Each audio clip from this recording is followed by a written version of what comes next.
Dear students, চলো শিখে নিই লে এবং লাই এই দুটো ভার্বের সঠিক অর্থ এবং ব্যবহার।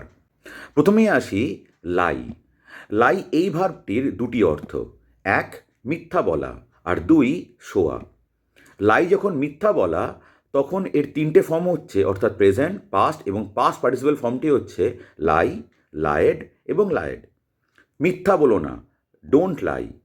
সে আমাকে মিথ্যা বলেছিল, হি লায়েড টু মি। আর লাই যখন শোয়া তখন এর তিনটে ফর্ম হচ্ছে লাই, লে এবং লেন। সে মেঝেতে শুয়েছিল, হি লে অন দ্য ফ্লোর। ওখানে শুও না, ডু নট লাই দেয়ার। এবারে আসি লে। লে মানে হচ্ছে রাখা। বইটি টেবিলের উপর রাখো, লে the book on the table. এবার তাহলে তোমরা বলো তো, বাচ্চাটি মেঝেতে শুয়েছিল, এর ইংলিশ কি হবে? Keep following and thank you for watching.